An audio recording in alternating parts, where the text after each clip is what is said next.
John and his lover arrived at the hotel, consummating their love. However, their every move was being watched by enemies outside. The police tracked John's location through surveillance. Meanwhile, terrorists had finished deploying a nuclear bomb. They found John by stealing police intelligence and tracking them. It turned out that John had the ability to foresee the future. The police wanted to use this to find the location of the nuclear bomb, while the terrorists aimed to kill John to ensure the bomb's successful detonation. John had already anticipated all of this using his ability. Now, they had to find a way to escape unscathed. John handed his partner a note, instructing Amy to open it after 7 minutes and follow the instructions written inside. After explaining everything, John turned and left. Kelly noticed that John had been gone for a long time and felt uneasy. She hurriedly ran out of the car to check, only to be surprised to find John trying to escape. She realized that the only place not surrounded by the FBI was the slope on the side of the hotel. Reacting quickly, Kelly ordered everyone to chase after him. At this moment, John suddenly stopped halfway up the hill. A sniper had locked onto him and started shooting, but John easily dodged by, slightly moving his body. The 7 minutes had passed, and Amy followed John's plan, driving the car to crash into the water tower's support.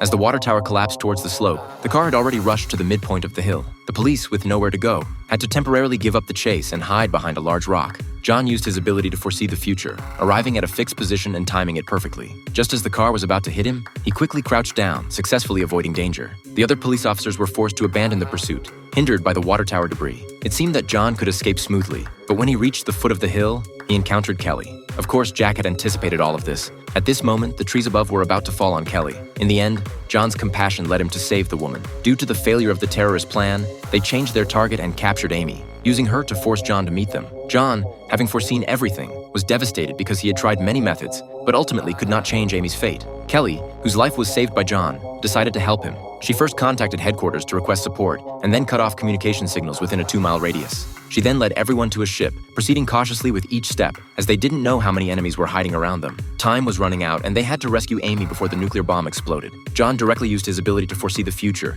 quickly searching the building. In less than 2 minutes, he traversed every part of the ship, finally discovering Amy's figure next to a pipe. The kidnapper seemed very afraid, clearly aware of John's capabilities. When John approached, the kidnapper still wanted to struggle. After all, he still had Amy as a hostage. Unexpectedly, John said that he already knew each of the kidnapper's attacks and persuaded him to surrender obediently. The kidnapper didn't believe this, but John easily dodged all attacks using his ability to foresee the future, walking up to the man unscathed in the end. This exciting movie is called Next.